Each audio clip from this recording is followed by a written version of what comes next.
The other day, I got a call from my oldest son. He said he needed to talk about a problem he was having.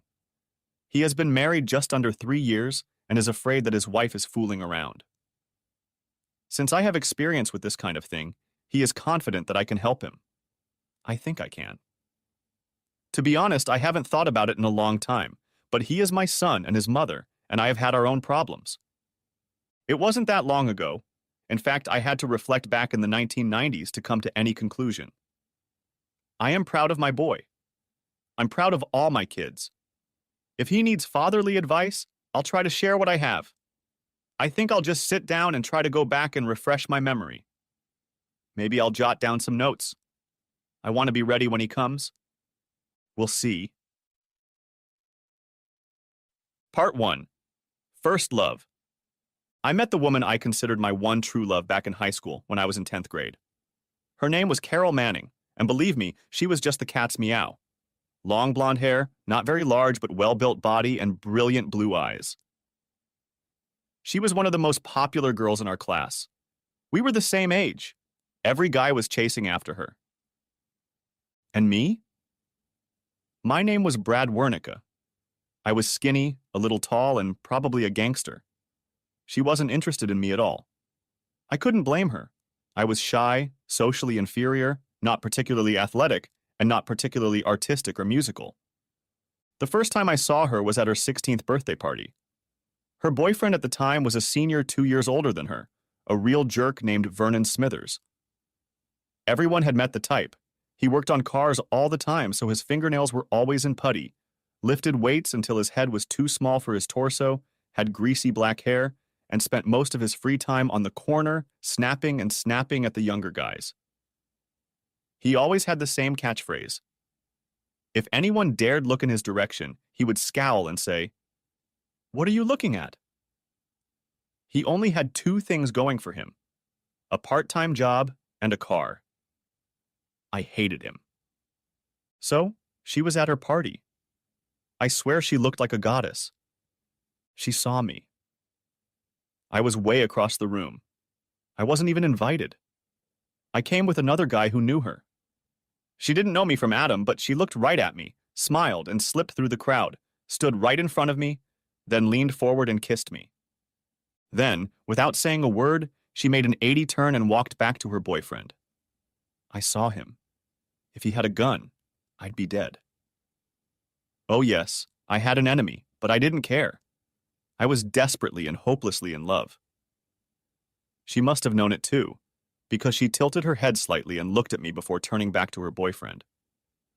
She must have said something about me because he glanced in my direction and gave me one of those predatory, "I'm so much better than you" smiles. Carol reminded me of that girl in the movie Footloose. She may not have been in bed yet, but she sure had been kissed a lot. She was way out of my league. I remembered Mrs. Warheim, my English teacher. She was a Dickens fanatic. It was as if Carol was Estella and I was Pip. She was an unapproachable beauty, and I was a dirty boy. It didn't matter. I didn't care. I had to have her. I was willing to do anything, but I had to make her mine. So, one by one, guy by guy, I gradually managed to outrun all my competitors. By the time we got to prom, it was just her and me. Yeah, and it helped that her parents made her stop dating Vernon. Graduation came, we got our diplomas and went to the beach. We were old enough and finished what we started together. Talk about the glory days. September came and I started applying to college. I wanted to be a school teacher, a math teacher. Carol wanted to be a nurse. I went to a community college and she got a room in one of the dorms at one of the large hospitals downtown. Over the next 4 years, we had our ups and downs. Besides classes, I had to work, and Carol lived 20 miles away, so we didn't see each other very often. I think I also got a few doses of maturity from my home life.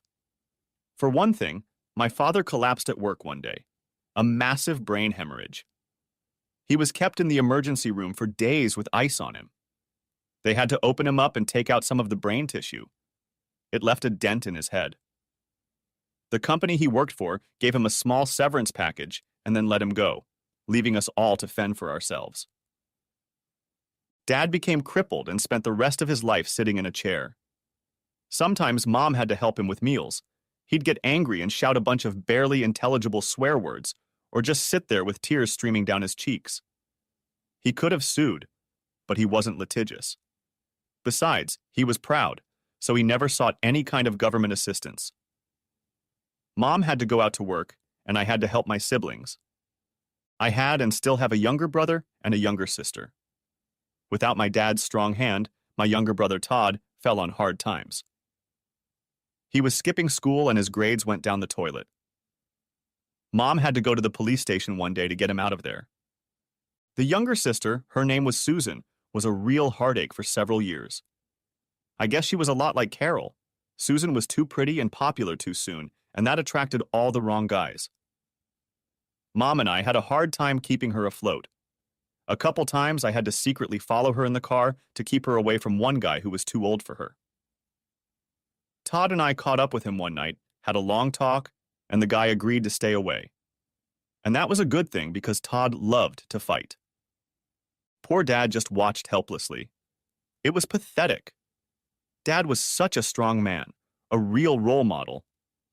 He held us all together. I did my best, but I was never like him. It was Mom who broke my heart. Dad was already sitting in his chair, and Mom still had her own needs. There was a small tavern a couple blocks from our house, and Mom started sneaking there to get laid every now and then. Sometimes she would get home late from work and tell us it was because of mandatory overtime. Other times, she would come home at the usual time, clean herself up, put on something nice, slip out the back door and disappear for 2 or 3 hours. My father knew, but never said anything. He was a proud man, and I knew what she did hurt him. I think in the end, it helped him die. Dad died when I was still in college. His death affected my mom in the most profound way. Even though he was crippled, and even though she did horrible things, she really loved him. After he died, she cried all the time, did nothing but work, stopped eating, lost interest in everything, and just hung around the house. I think the guilt and loss almost killed her. It's true. You don't know what you have until you lose it. Back to Carol and me. We broke up a few times, but after what was usually a short break, we managed to get things back on track. I never gave it much thought at the time, but now, looking back, I realize that our separations were probably times when she thought she had found someone else to play with. I never did anything like that. She was all I ever wanted, but I had my suspicions about her. I mean, I cared. I was just lying, and it bothered me. I was being faithful. I wanted her to stay faithful, but we weren't married. We didn't get engaged until the spring of my senior year, and I couldn't prove anything anyway. About proof. I guess I went a little overboard once. I didn't own her, I couldn't force her to be faithful, but one day during my junior year, my suspicions took over. We were long distance, and I was sure she was up to something. I kept calling, trying to talk to her, trying to make up, but all my calls were intercepted by her friends from nursing school. They would yell at me and lecture me about how unfair I was being, and that even though Carol really loved me, she needed to be apart sometimes. They told me she was there in the dorm, but she was so sad and miserable that all she did was cry and confess to them how rude I was to her. I was never rude to her. I meant it. I was always a little insecure when it came to Carol. It's hard to be a mortal in love with a goddess. I started going into town to see what was going on, if anything. I didn't get anywhere. Carol had a car, but she kept it in one of those big, private garages. The only way to find out that her car was gone was to park the car and walk through all the levels. The only thing I could do was sit in the car outside the hospital or drive around it to see if I could catch her. The only thing I was able to do was drive myself crazy. But I loved her so much. It was awful. My dad would sit in a chair at home and watch my mom go in and out, and I would drive around and know nothing. Sometimes I wondered who had it worse. I think it was Dad. Eventually, I graduated and got a job as a high school math teacher, and Carol got a job at a pediatric clinic near where we grew up. We got married, had a beautiful wedding, and finally hit the road. A few months passed and Carol became pregnant. Our first child was a boy, and we named him after me. A couple years after that came a girl. We named her Bridget after Carol's mom. With 2 children in the family, Carol decided that instead of having her tubes tied, she would take the pill. I, not wanting to be impregnated, agreed. It didn't occur to me at the time that her decision not to get her tubes tied might someday lead to trouble. Life went on, and that was a good thing. We bought a small starter home in a quiet old neighborhood. Since we had her mom, Carol never took time off from work because of pregnancy or childcare. Carol stayed at the clinic and took over supervision while I got several promotions, eventually becoming principal and moving to a new large middle school. Throughout this time, we were always close.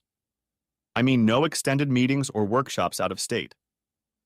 Every once in a while, I would be recalled for a few days, and once or twice, Carol would get a chance to supplement her education by spending the night at one of the big hospitals in town. What I meant by that was, I was there and she was there. So there were no old excuses like, "You're never around," or "We hardly ever see each other." It was just the same trouble that came along. Around the time Junior went into 6th grade, I started to realize that something wasn't right. I could have sworn that our normal interactions hadn't changed much, but I was sure that something wasn't as it should be. What was it that made me raise my eyebrows? I think it was the little things, the things I saw in my mom. It was the other thing that bothered me. We were always talking. We talked about the kids and vacations and our long-term plans. Kids, vacations, bills, household needs were still on the table, but we stopped talking about long-term plans. That is, Carol still looked a few days and weeks ahead, but anything a year or 2 ahead stopped taking up any time. It probably sounds silly, but we've had our share of camping trips. We went from tent to cot and explored trailers for a while. Carol talked about saving vacation and work time for a long drive across the country. She seemed excited for a while, but then it stopped. I was still talking about things like the Grand Canyon and Monument Valley, but she stopped participating. I'd mention something, ask her a couple questions, and she'd sort of stutter and dodge the answer. She would nod nervously, agree, and then answer something like, "Yeah, but the thing is," or, "Sure, yeah, but it's not a good time." When she spoke like that, I noticed that she never looked at me. She wasn't looking ahead like I was. Perhaps she had other plans. This was before the widespread availability of affordable cell phones, GPS units, and laptops, and the internet was in its infancy, so modern concepts of electronic surveillance were still just looming on the horizon, at least in my mind. There were no private investigators either. First, the idea of spying on my wife was anathema to me, and second, Carol handled the money. Doesn't that worry you? It should. Carol handled the money. We had a checking account, but I never used it. We had one credit card that we both used, and besides, most things were still done in cash. I used the card to pay for gas and trips to the lumber mill, but groceries and other items were paid for with green paper. Carol did the shopping, bought the kids' clothes, and paid the bills. From time to time, I would ask, "Are we all right?" And Carol always answered, "We're fine." It wasn't the money, not in the beginning. That was the real wake-up call. I was the school principal, and that meant things like PTA and sports. Fall meant soccer on Fridays, soccer and hockey after school. Winter meant basketball and volleyball, and spring meant baseball, lacrosse, and track and field. Of course, I couldn't get to every game, but I was expected to attend most of them, and that left Carol home alone with the kids from time to time. I had to rethink that a bit. There were a few occasions when I had to be absent, and so did Carol. For me, there was the Middle States Commission on Secondary Schools, as well as the Southern Regional Board of Education. These 2 organizations were empowered to set up temporary committees that periodically visited participating high schools.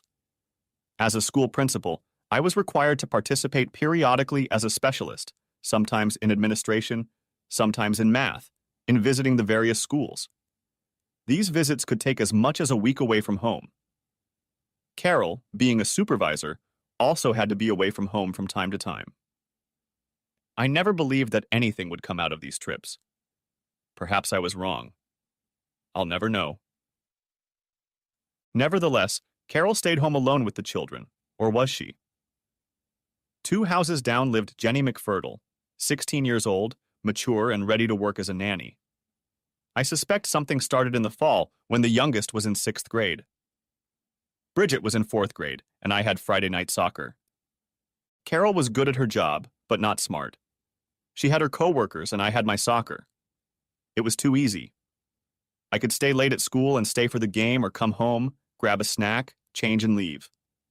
Sometimes, weather permitting, I would even take my kids with me.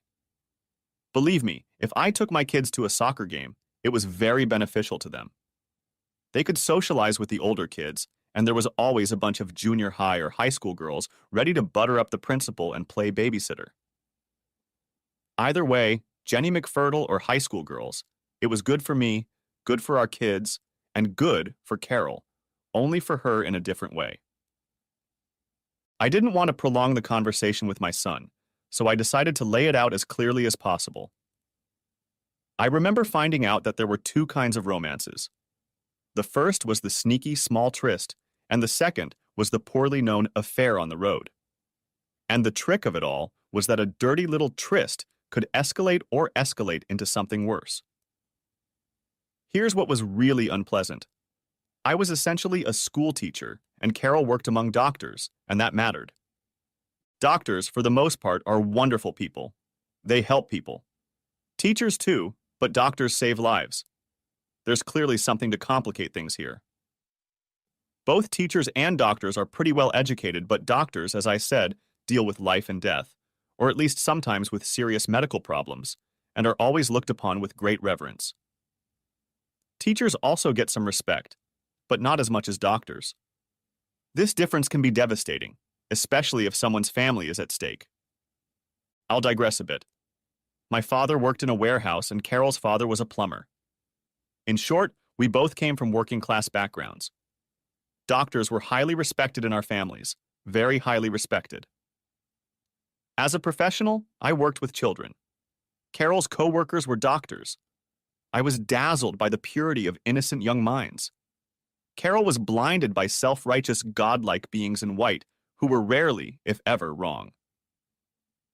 Unfortunately for me and my family, one of these dazzling creatures turned out to be a doctor who specialized in treating childhood cancer. Of course, no math teacher turned school principal, regardless of the complexity of the quadratic equation, could ever match the surgeon who saved the lives of little boys and girls suffering from diseases like leukemia.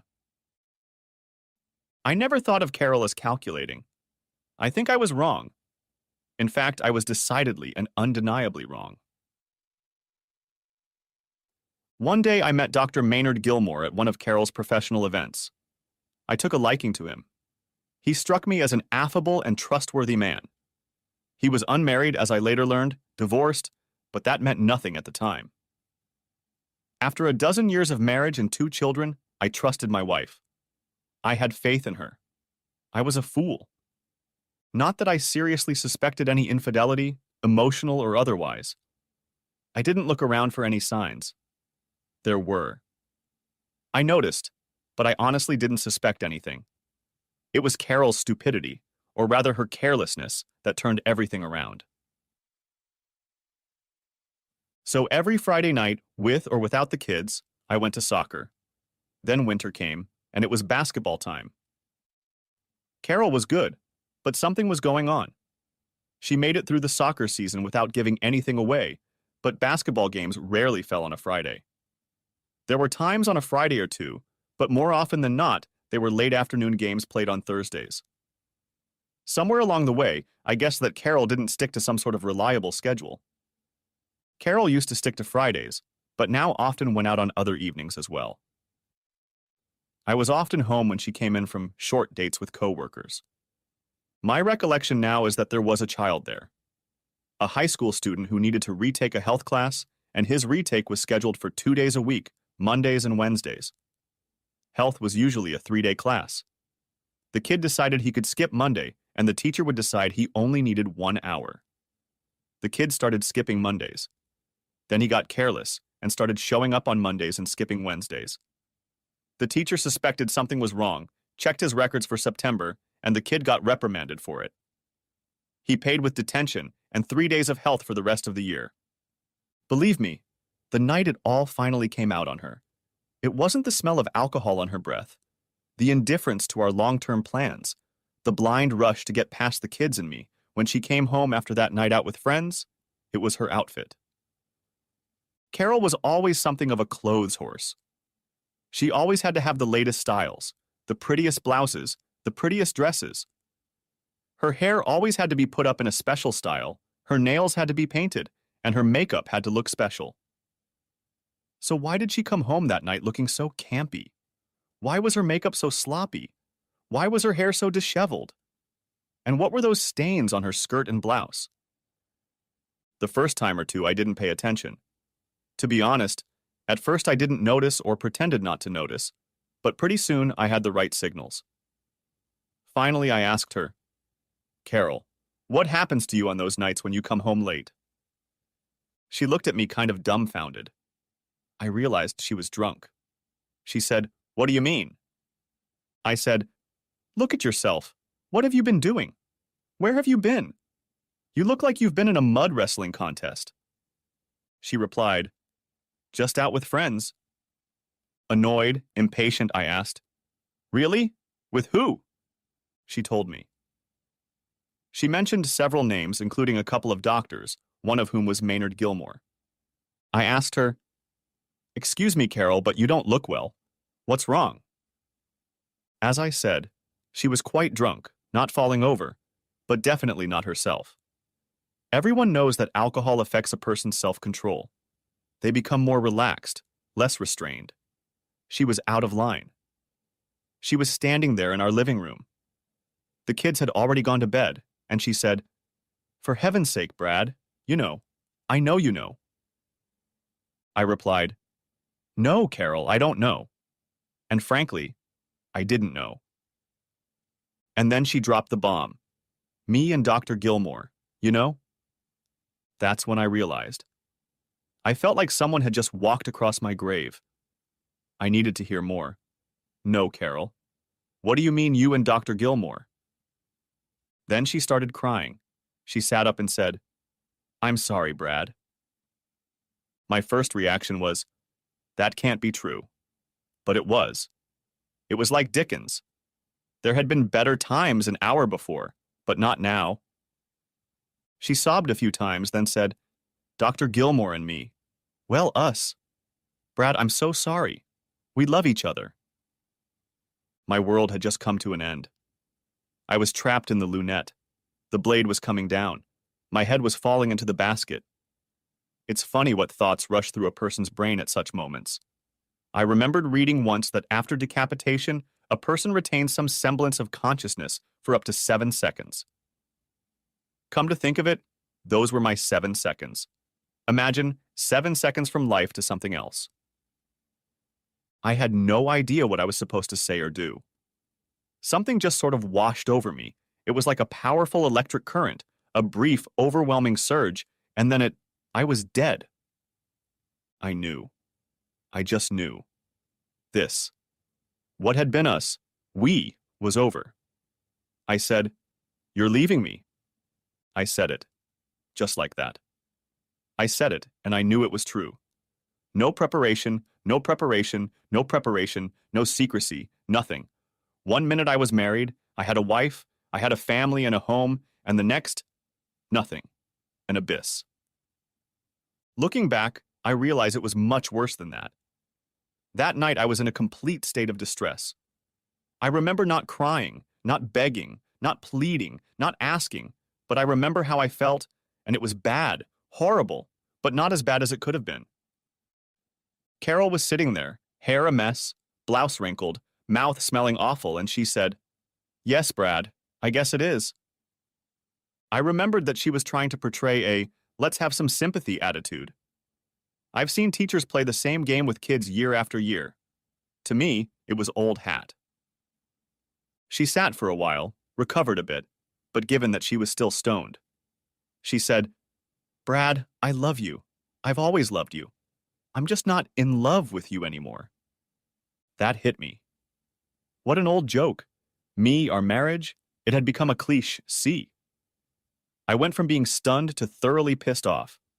No, it wasn't anger. It was rage. It was blind rage. It was time to strike back.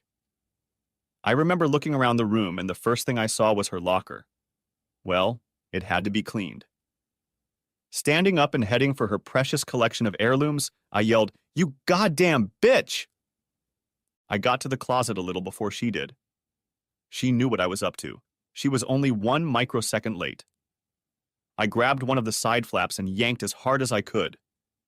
It was a fragile antique, an heirloom. The damned door came right off. My hands found themselves inside, grabbing for her precious moments, Waterford candlesticks, Swarovski vase, my grandmother's old trinkets. They all went flying everywhere. I broke every damn thing I could reach, and I did it with malice, with deep anger. Carol was screaming and crying, begging me to stop, but I was just getting started. It only took a few seconds to destroy the wild card. Then I moved on to the TV, the stereo, and the paintings. I smashed everything. I nabbed the wall cabinet in the dining room, the good china, the husband and wife dolls under a plastic dome, the special gifts, the crystal wine glasses. I charged in. She followed me. I pushed her away and ruined everything. On the wall, I saw a picture. Everyone has a picture like that, a happy bride and groom in their wedding attire. It was in my lap. I ripped the picture out and tore it to shreds. I threw it around like it was confetti. I shouted, "Yay, it's over!" And then I went to the kitchen, to the damn knickknacks she had scattered all over the damn kitchen, her little baby things. I wasn't angry anymore. I didn't feel anything. I didn't care. Everything had to go. I picked up one kitchen chair after another and smashed them against everything I could reach. I reached down to the floor, pulled out the everyday china, and started tossing it in all directions. I broke off the gooseneck faucet. She followed me, crying, begging. She didn't understand. Every little thing, every piece of furniture, every plate, every glass, were they hers? I opened the refrigerator and everything inside was soon outside. Milk, iced tea, leftover chicken, half and half, it was everywhere. I was going crazy. Then it all stopped. In the gap between the kitchen and the dining room stood my 2 children. They looked scared. Bridget said something. I think she said Daddy. I collapsed onto the last unbroken kitchen chair and began to sob. I mean howl, like a little baby. Carol put the kids to bed and went back into the kitchen. I was still crying, but not her. No, Carol wasn't crying. Carol was in full slut mode. She stood across from me and coldly said, "You have to leave. Pack your suitcase and just leave." I looked at her, then at the house and the wreckage. She was right. I knew that if I stayed there one more minute, my children would be motherless and I would end up in jail. I went upstairs and packed an overnight bag. It surprised me how much control I had. All the disbelief, the denial, the tragedy just disappeared. I just needed to get away. I moved, first to a motel room, then to a small apartment near our house. I was sad, of course. I was desperately unhappy. But I was a man. I could handle it. My father put up with a lot more. I could do it because I was my father's son. When I thought about telling all this to my son, because almost 20 years separated that night from the present, I wondered even now how I could have been so calm in the days that followed. My son told me how scared he and Bridget had been that night. He said Bridget cried for days, but I already knew all that. Carol didn't wait, and she didn't procrastinate. Her great confession came on Thursday night. She got a restraining order.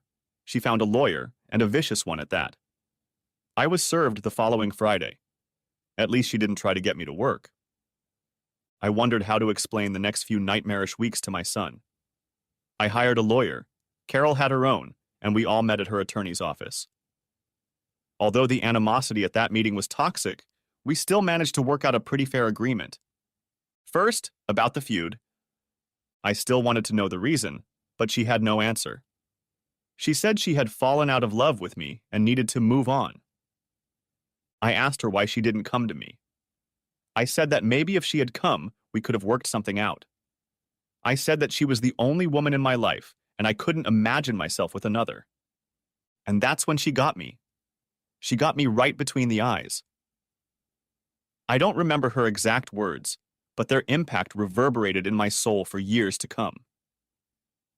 She told me that I was no longer fulfilling her needs. She had outgrown me. She said I was boring, that life with me had become tedious, that I was a pathetic nothing that was going nowhere. She said she needed filet mignon, and I needed a hamburger. She really took it out on me. She told me she couldn't believe I was still a virgin when we met on the beach. She said that her boyfriend, Vernon Smithers, had already fucked her, and even later while we were dating. Oh my God, Vernon Smithers? She told me she only dated me because her parents made her break up with Vernon. She said she kind of liked me, but never really loved me, that I was just someone her parents thought was suitable. She said that I was comfortable with me, but never passionate, not for her. It was painful, very painful. It was like Carol was reading my mind. She just sat there and smirked. Carol said she couldn't believe that all the time we were in high school, me in college, and her in nursing school, I hadn't done anything. I told her that wasn't true. She told me that throughout nursing school she had 4 or 5 boyfriends every year. I said I didn't believe her, but she really got me. She started naming men, dates, and places. They all roughly coincided with the times we had brief spats. She told me I was a fool all the way through. Admittedly, I was utterly crushed, and as I watched her story, I could see that she was enjoying every minute of it. I supposed the revelation of the kind of person she was far worse for me than the breakup and divorce itself. Yet I sensed that something else was going on with Carol that day at the lawyer's office. All of her comments were too formulaic, as if rehearsed.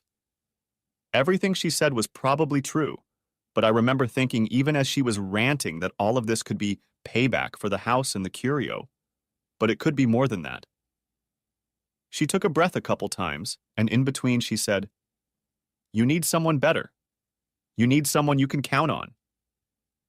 Yes, I remember thinking it wasn't just anger at the house, but guilt, and not just guilt over her affair with the doctor. I was just too upset at the time to realize it. Carol had her own demons. But if you think about it, all those years, everything we'd done, the years of saving, the conversations, the dreams I thought we shared, none of it meant anything to her. I was an in-between, a thing to be used. Going into this meeting, I thought I hated her. By the time she was done, I realized it. I looked across the table at her and felt nothing. She was dead to me. I think she saw it in my eyes. Settlement. I was pleasantly surprised by the court's decision, at least at first. Carol wanted the house, and she got it. We just refinanced our mortgage. We put more money down, and the interest and payments were quite low. Carol grinned crookedly about the house. It was just the way she had planned it before the confession. She had planned it that way. Carol always managed the money. It never occurred to me to find out or confirm how much she made. How surprised I was. She actually made a little less than I did. We divided our savings equally, but what did it matter?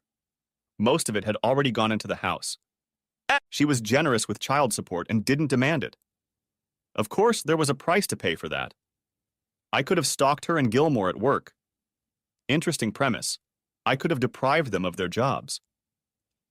Gilmore would have suffered a minor injury, but his skills were such that he would have recovered quickly. Carol, on the other hand, would have been scorched. But if she burned out, I would be burned out too. I decided to let her keep her job. Let her keep her new lover. I just wanted out. She was good with the kids. With them, she could hurt me. With my destruction of the house and the fact that I pushed her, she had everything she needed to destroy me. She had proof. I knew it. She had mailed me pictures of what I had done. Yes, when it came to the kids, there was a bit of the old Carol in them, the Carol I loved. I got every other weekend and one school night a week. She promised not to create obstacles. I supposed it wouldn't be easy at first because I'd need a decent place to live, but I figured I'd figure that out eventually. There was one more hurdle, and it was a big one. I'd practically ransacked the house. Carol demanded reimbursement for all her personal losses. I agreed, and the amount was substantial. I agreed to this because the physical damage was my fault. Finally, she agreed to split the legal fees. With the exception of personal property and our cars, all other property, whatever it was divided equally. Our denouement. I remembered reaching across the table to Carol at the end of the meeting. She jerked her hands away. I said, "I want to thank you." She looked embarrassed. She recoiled even further. She looked at me perplexed, as if she had forgotten something, as if there was an asset somewhere that she had missed. She asked, "Why?" Then I said, "Carol, maybe our marriage was a sham, and maybe everything I thought we built is just ashes in the wind, but I still want to thank you." She looked surprised. I continued, "I want to thank you for the 20 happiest years of my life. I want to thank you for all the dreams I thought we once shared. I want to thank you for our 2 wonderful children." I stopped and took a sip of water. I wasn't thinking about the kids and how they would always connect us. No, I was thinking about the fact that this might be the last time I see her. I concluded, "I know it's over between us. Our life together is dead, but I still have the memories. Carol, I will always remember you.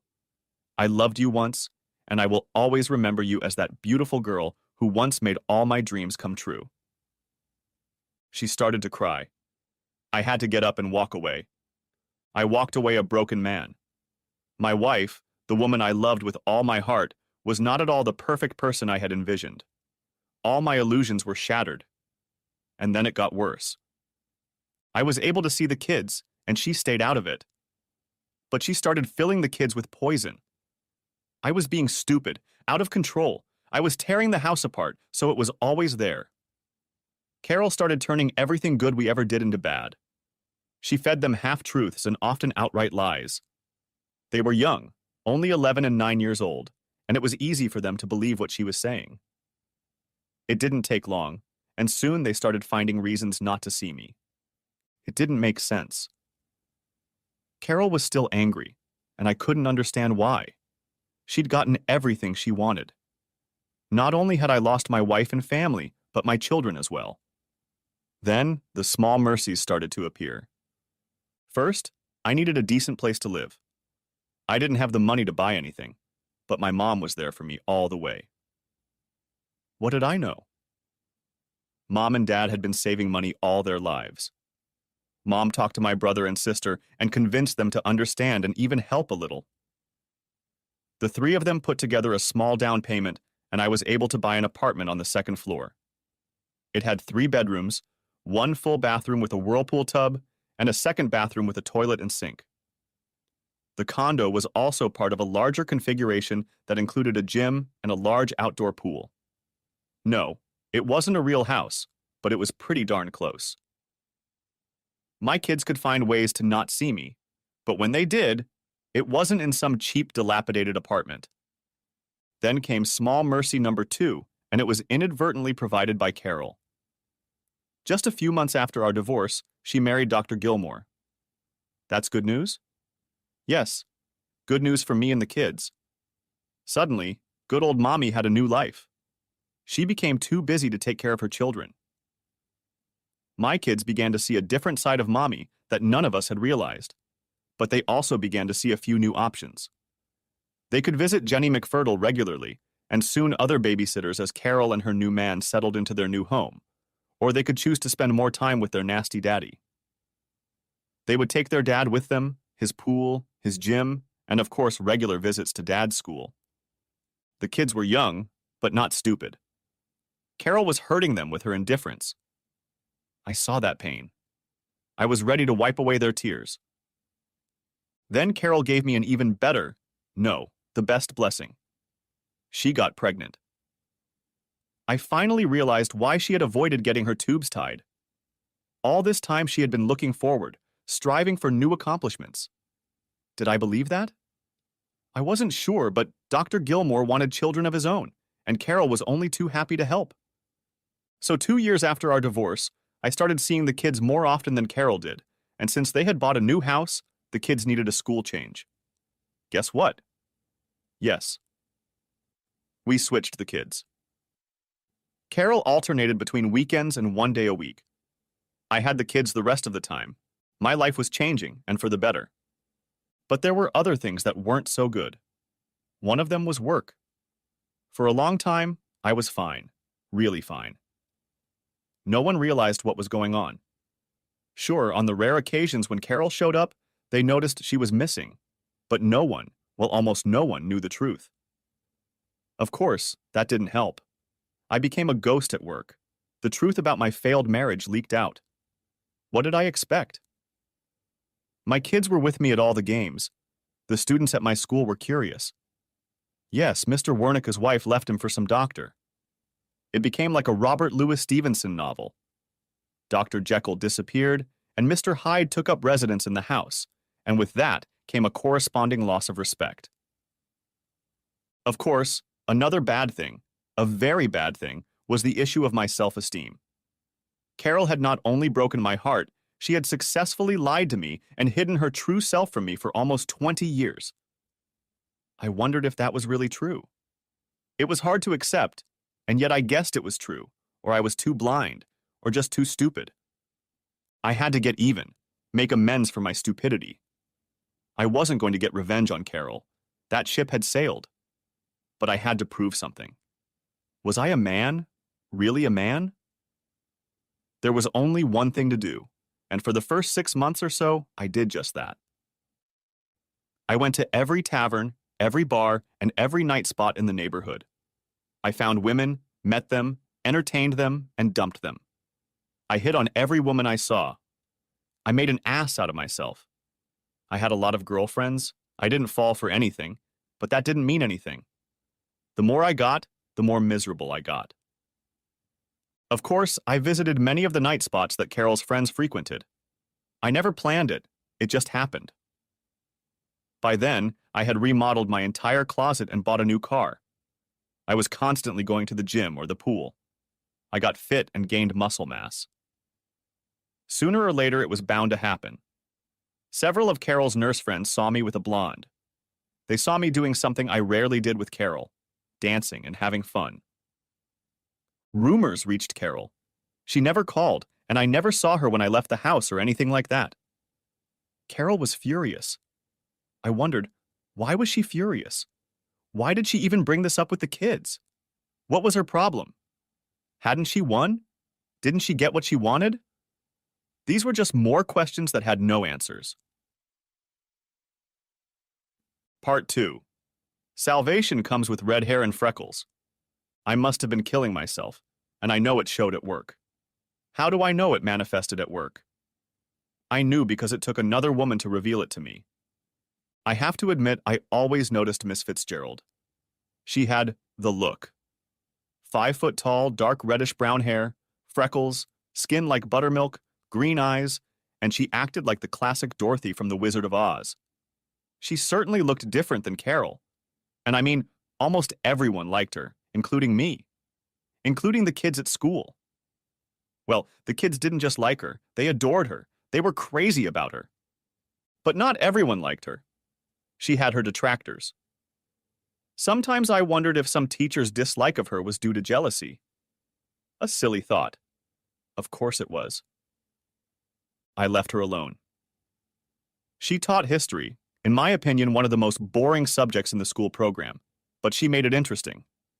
She ran the school store, and after school she ran a music program where she taught the banjo to the worst slackers in the school. I remember my first interaction with Miss Fitzgerald after my divorce. I was sitting at my desk in my office with the door open. I used to do that a lot. People were usually afraid of me, not in the sense that I would hit them, but because I was the principal and could mess up schedules and things like that, not that I really ever did. So Carol left me, and I guess I became something of a pathetic tough guy at work. But I had an excuse. I was in pain. I was sitting at my desk, feeling proud, strong, and admittedly insecure, when a tiny, skinny, flat-chested Sheena Fitzgerald walked past my door. She looked inside and must have seen or sensed something. She stopped, turned, and walked in. Closing the door behind her, she headed for my desk. I didn't realize it yet, but my life was about to change again. Miss Fitzgerald walked in, sat down, and began to speak. "Brad," she said, "I can see that you are troubled. I want to help." What was it? I was her boss, her principal, and she was using my name. I replied, "Miss Fitzgerald," putting emphasis on the miss. "I'm perfectly fine. Is there anything I can help you with?" She smiled at me. Then she launched into one of the most interesting litanies I have ever heard. "Mr. Wernicke, Brad," she said, "I am almost 32 years old. I'm not one of the prettiest girls around. I have a 5-year-old daughter with a loser father, but I know I can help." I thought, not a bad warm-up. After all, I was a teacher, and the old whine and moan, "You don't know how bad I feel at home," was always a pretty standard phrase for kids who wanted something. I tried to stop her, but she wouldn't let me. She was too busy throwing punches, she said. "I see. Brad, you're stuck. You're in a hole and you don't know how to get out. Believe me, I've been there." I stood up, walked out from behind the desk, and headed for the door. Holding out my right hand to lead her out of the office, I said, "Look here, Miss Fitzgerald." She wasn't going to stop. I should have known better, for I had seen her work with her students. She was a real Energizer bunny. "Mr. Wernicke, everyone knows what happened. Everyone else is sorry, but I'm not. I decided you needed my help. I've seen your kids. They're a couple of cute little babes and—" Jesus. She was freaking me out. I lowered my hand and took a step back. Without stopping, she kept coming at me. Yes, I realized. A blatant signal or a subliminal message of insecurity. Either way, I was going to regain the advantage. Before she could get a word out, I stopped, stood up, and said, "Miss Fitzgerald, your personal—" I tried to turn off my olfactory system. "Family history is irrelevant." She was wearing one of her usual, self-regulating uniforms, a sexless business suit of thick tweed. I tried to focus my gaze on her face. She kept averting her eyes. I sort of tried to finish the sentence. The importance to me other than— For me, it was getting on my nerves. "I may have to write a statement on her," I tried to finish. "How can they—" Then she stepped back, uncertainty replaced by confidence. "Tomorrow," she said, finally turning and walking out of my office. Wow, I thought, where did that come from? It took me a few seconds to regain my aplomb, but I did. What had I just experienced? It was obvious, one of 3 things. 1, she genuinely believed she could be a friend. 2, she was responding to some teacher's wager, some audacity, or 3, she was a slut and saw me as just another conqueror. I came to the conclusion that it was either door number 2 or number 3. I knew what I had to do. She had to leave. I had to kick her the hell out of my school. I walked around and sat back down at my desk. Dr. DeShields, Mrs. Ariana DeShields, was my supervisor. I picked up the phone. I'll call Ariana and arrange for Miss Fitzgerald's transfer. She was only a history teacher. There were plenty of history teachers, and she would be gone in less than a week. I called and was put through to Mrs. DeShields' secretary. She informed me that Dr. DeShields was out of the office. She was dealing with a problem at another school. Damn, I thought, guessing where she was. They were having problems at Westwood High School. A few days ago on the phone, she had mentioned that changes were coming at Westwood. On the air, she mentioned that transfers were coming. Westwood was a toilet. I knew their principal and he was incompetent. Half the staff was incompetent. It got me thinking about the politics of the school system. All school systems did that. Principals, and I was one of them, never went to the wall to fire a teacher. It was damn hard. Too many variables. Race, gender, age, seniority, unions, politicians, politicians' relatives, coaching. We just translated them over and over. Eventually, all these lemons, it was called the lemon dance, ended up at the same school. At the time, Westwood was a lemon pit. Ariana practically offered me a position. No way. There was no way I was leaving Oakcrest, my school, for Westwood. If I had talked to Ariana about Sheena, she would have just as readily transferred me to Westwood. I didn't want to go there, and I certainly couldn't let them send Sheena to a place like that. The lazy wolves there would tear her to shreds. Besides, if I managed to transport Miss Fitzgerald, I might end up with some loser. I thanked Dr. DeShield's secretary and told her that my call was strictly social. I would call back later. I asked her not to even tell me I had called. As I hung up the phone, I breathed a sigh of relief. I had foolishly forgotten all the prime directives of school teachers and administrators. Competent people are always expected to be able to handle their problems without crying out for help. I had to handle my problem on my own. The next day, Miss Typically Tweed Business Suits Sheena Fitzgerald came in wearing a pale green blouse of the finest soft fabric, the most seductive imaginable. The color matched the emerald of her eyes perfectly. The dark green and black miniskirt, black sandals, and black stiletto shoes elicited the expected reaction from not only me, but every single person in the school. Oh yeah, I get it. Miss Fitzgerald was a slut for hire. Women are all the same. Every time I turned around, she was in or near the main office, my home ground. It was quite obvious to me what she was up to, and I had to recognize that she was putting me at a disadvantage. Worse, at the end of the workday, as I was walking to my car to leave, she pestered me and insisted that I help her carry some boxes to her car. When I helped and finished, she stood up on her toes and touched my cheek. I immediately thought of Carol.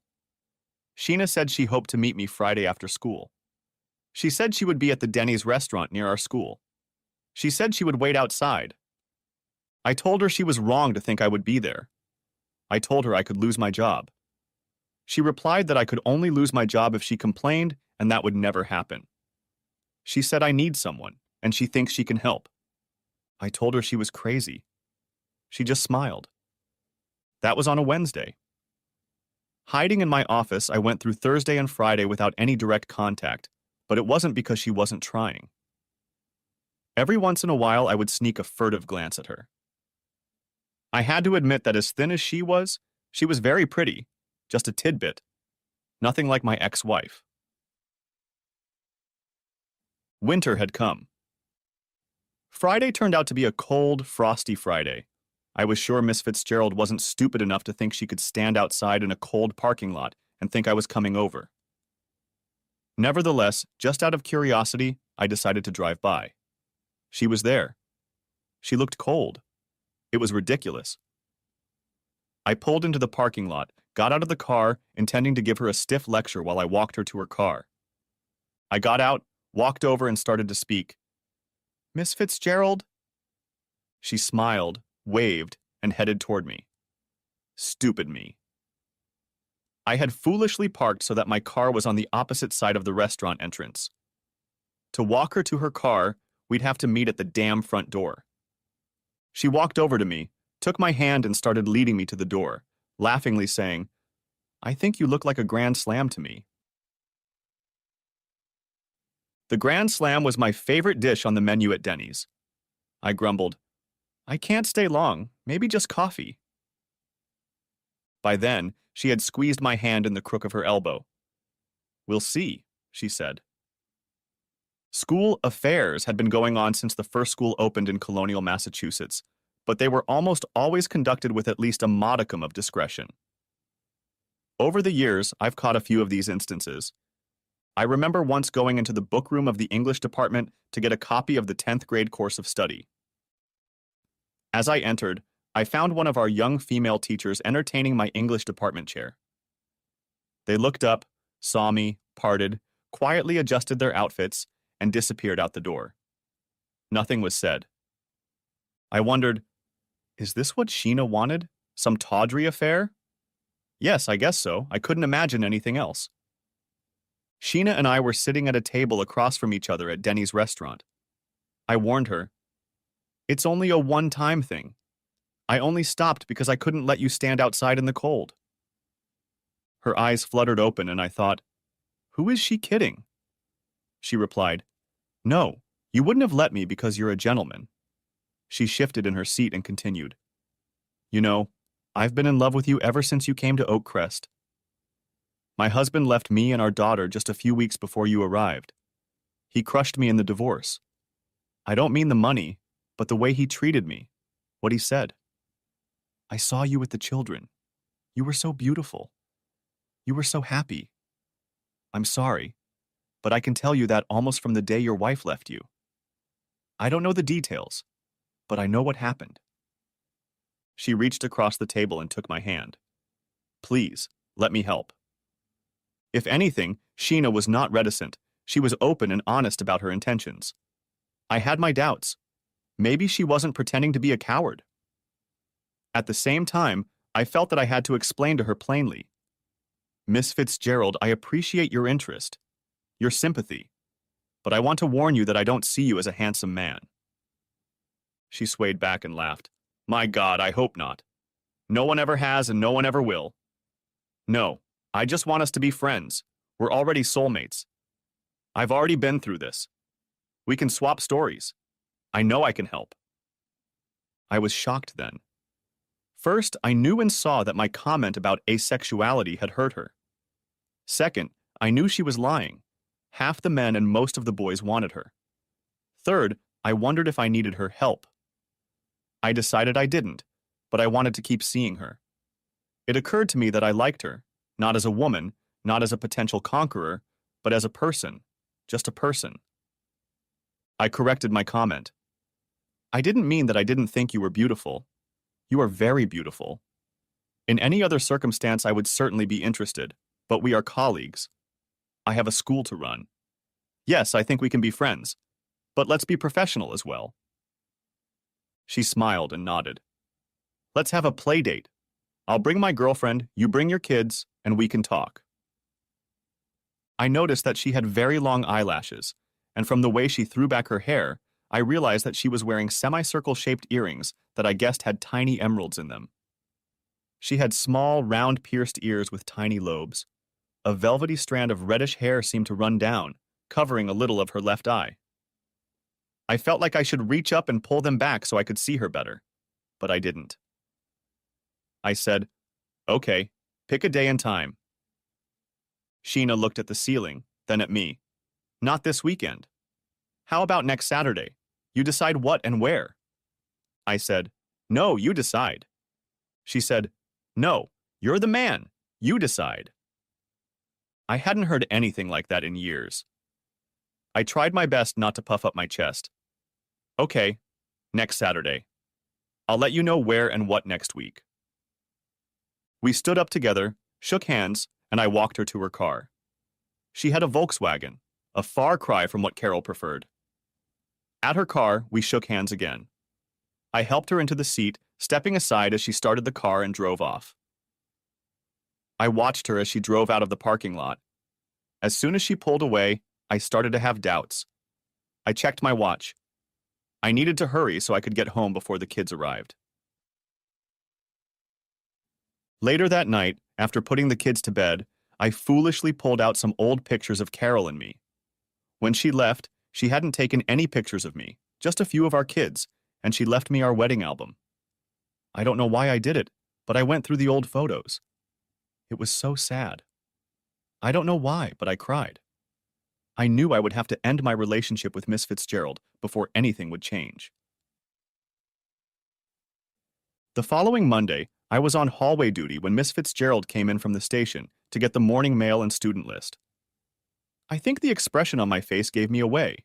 She saw me and turned pale. Her bright, cheerful face turned ashy gray.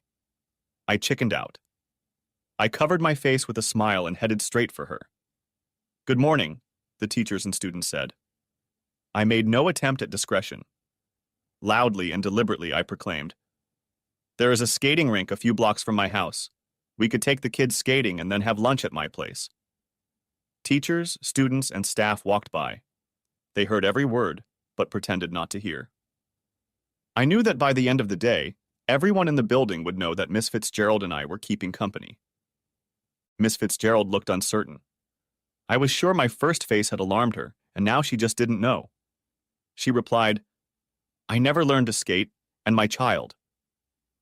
I very gently reached out and touched her hand. "Wonderful. I can be your teacher." She finally really smiled, but I could still tell she wasn't quite sure, and she replied, "Okay, let's do it." Coincidentally, it was the first week of the month. Most principals use the first Monday for faculty meetings. I preferred the first Tuesday. Mondays were bad enough as it was. The next day, that Tuesday, when we met in the cafeteria, I sort of discreetly nodded to the table closest to me when Sheena walked in. She took the hint and sat up front. I was determined not to hide anything. People would gossip anyway. I wanted everyone to know that this was about friendship and not some sordid affair. The faculty meeting followed the usual pattern. They all suck. After the department chairs and athletic director gave their usual speeches, I asked for questions or comments. This was my shit time. I received the usual questions. Why aren't we enforcing this or that rule?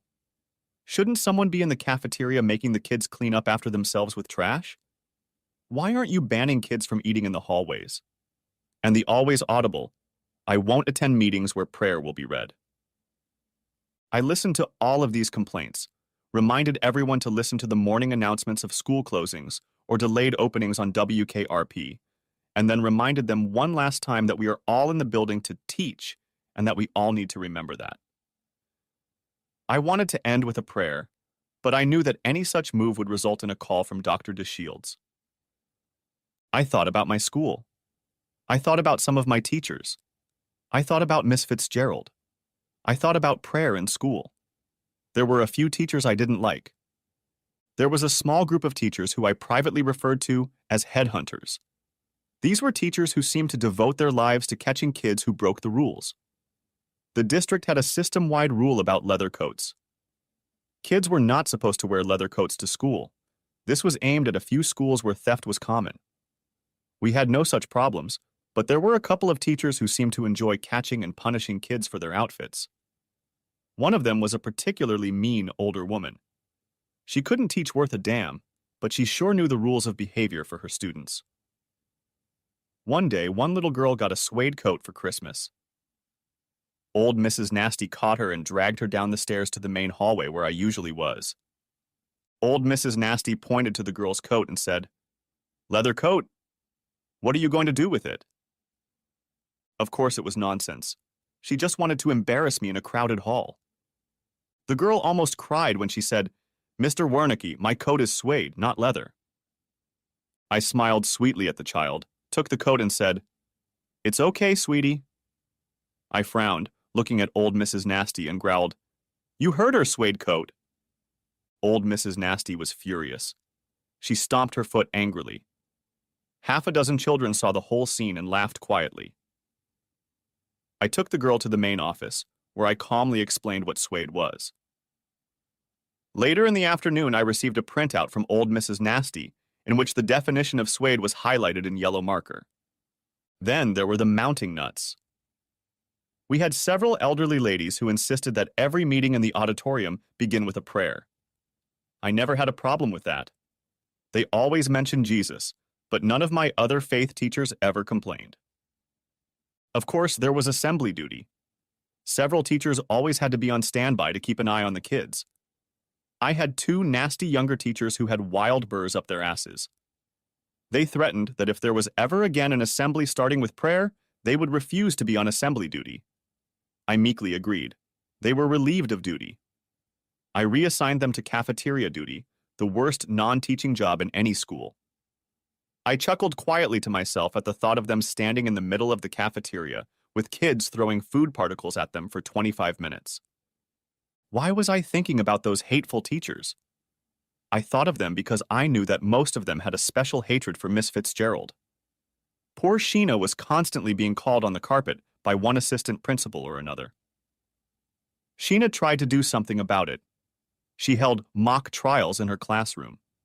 She planned and took the kids on field trips. She, God forbid, even allowed the kids to go to the bathroom during class time. In other words, little Sheena Fitzgerald, as a creative, innovative teacher, was hated by the That's not my job crowd. Okay, I was weak, but I guess I liked Miss Fitzgerald. If I was careful, if I kept a low profile, no one could complain, and I could make a friend. It seemed a perfectly acceptable idea. Oh no, I was wrong. After that, it all went downhill from there. We went ice skating. I hadn't skated since my divorce. Bridget had gone skating, but never learned.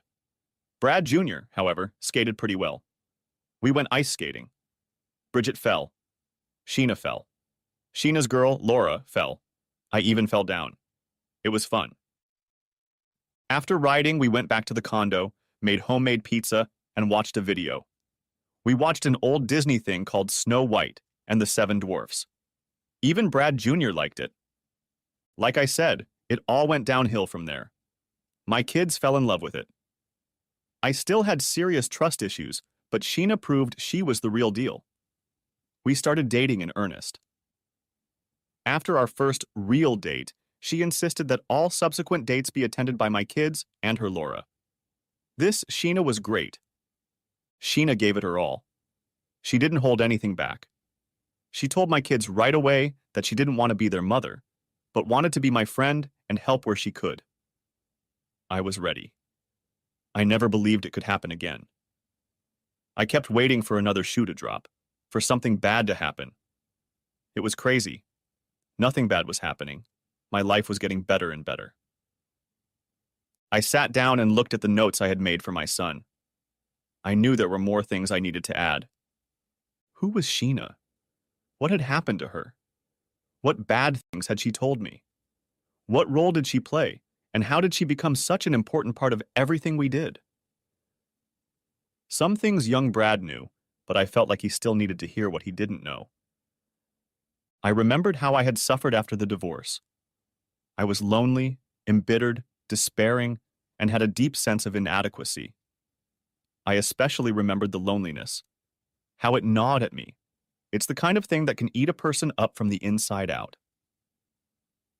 I felt that I didn't meet all the requirements. I wasn't good enough. I remembered constantly wondering where I had failed. Had I failed in my role as breadwinner, father, lover? I just didn't know. Carol never said. I remembered desperately needing answers, a denouement, but it never came. Somehow Sheena sensed it. She seemed to know. We talked. It wasn't easy. She was a woman, and I had developed a healthy distrust of the opposite sex. After I decided to honor her request for a date, I went back to my high school records and checked her background. I learned very little. She graduated from a fairly ordinary state college, just like me. She was a little younger than me and had a young daughter.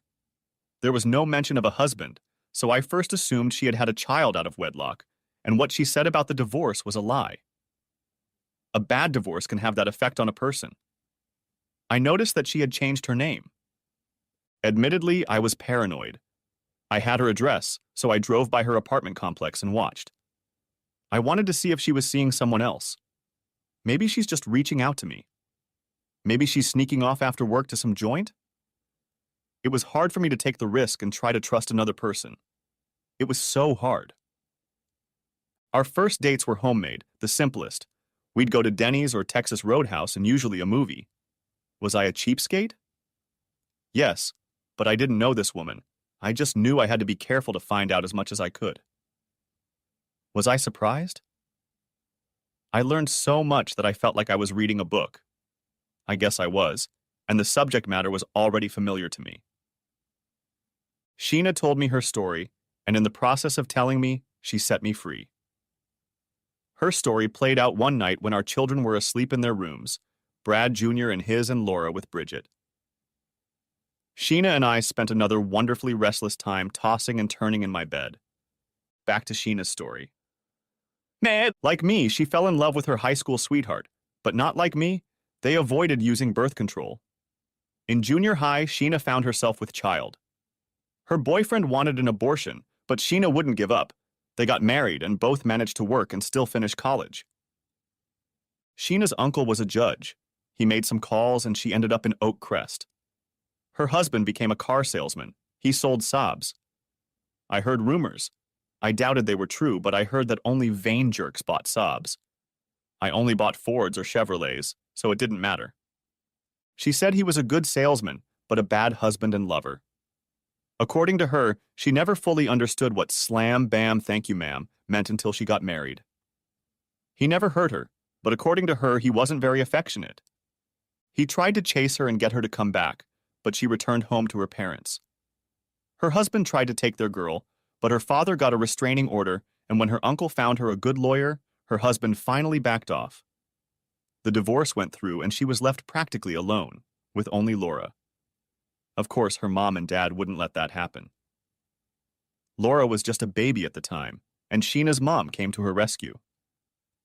As I listened to Sheena, I realized that as bad as my divorce was, her divorce was even worse. Carol or her doctor never threatened me or feared physical harm. No one ever twisted my arms. I realized that I had fallen in love with Sheena, and it scared me. I was afraid to make a new commitment. She saw right through me. She told me some of the things her husband had told her. Toward the end, she said he had gone from angry to despondent. He told her that he was already seeing someone else, someone better in bed, someone who appreciated him, and that this new and better someone had money. Then he would get sad and guilty. He would cry and whine that she was too good for him, that he needed someone not so honorable and not afraid to get dirty. At the very end, she said that her husband had confessed everything. He had had affairs. He had been with several other women. He told her he did it because it was exciting. It was always an adventure, and he knew he could get away with it. He said she was boring, and he just couldn't imagine himself living with her for the rest of his life. I listened and realized that Sheena's husband was saying a lot of what Carol was saying or trying to say to me. I thought, it must be part of the common lamentations infidels use to justify their wickedness. Yes, Carol and Sheena's husband were evil, brutally evil people. But they were both right about one thing. Neither of them was good enough for the one they betrayed. As I listened to Sheena's story, I realized why Carol had to divorce me. It wasn't about work or money or power or prestige. It was because Carol always knew I was better. I was better than Carol. She was the one who was inferior. She was the one who failed, not me. I got Sheena to agree to give up her apartment and move her and her daughter into my place. A few weeks later, Sheena and I sat our kids down at the table and had the big talk. They were miles above us. Shortly thereafter, Sheena and I bonded in marriage. In attendance were her parents, my siblings with their children, and a few of our teacher friends. I loved her, truly loved her. I had finally found happiness again. I had found fulfillment. I believed she had too. Of course, my feelings for Carol had changed. I no longer hated her. I felt sorry for her. It seemed that while my life was getting better, Carol had already had one child with Dr. Gilmore, but she'd broken up with him. Looks like she found someone even better. She sued Gilmore to get a divorce and start openly dating a heart surgeon. I didn't know what to think. We dated for almost 6 years and were married for 12 before she took me up on it. She'd been with Gilmore for a little over 3. I was sure there was more to the story. I thought Carol was sick. Carol got divorced? Did she see a heart surgeon? Yes, she did, and from what I hear, she's supposedly happily married. But you never know with Carol. I knew one thing. I once thought I'd gotten everything I wanted, but I saw it turn to dust. Now I realized that I had been given a second chance, and I had taken full advantage of it.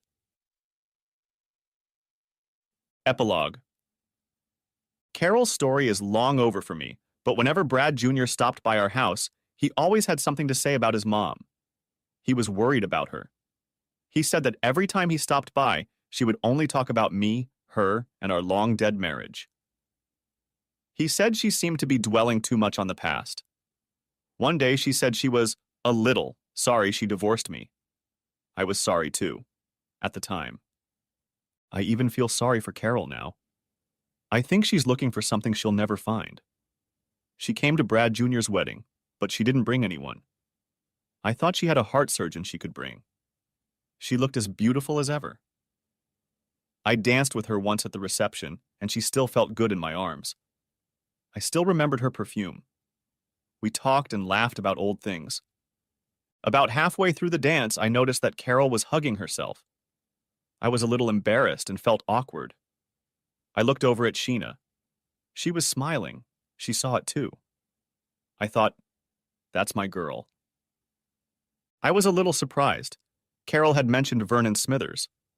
I'm not sure, but I think I heard that this guy had his own machine shop. I wondered if maybe Carol's mom and dad shouldn't have separated them. I thought that maybe Carol had found what she was looking for at 16, but was robbed of it. It was sad in a way. Back to the real world. Shortly after Sheena and I got married, we had to buy something bigger than an apartment. Now there are 8 of us, counting Junior and his wife, and of course, Bridget and Laura. Sheena and I have since added 2 more. Sean, who is now 10, and Eileen, who is only 7. Sheena has given up teaching. Lately she's lost a little weight, looking softer, even prettier if that's possible. She says she likes staying home, says she enjoys cooking and taking care of the kids. She still visits Oakcrest often.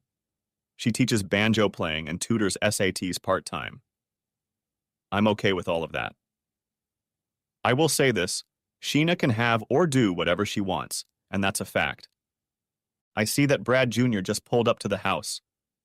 He's only been married a couple years. I hope I'm ready for what he wants to hear. I hope things work out with his wife. She's a good girl. If not, we'll be there for him. That's what parents do. One last thing. Am I happy? That's a stupid question. The end.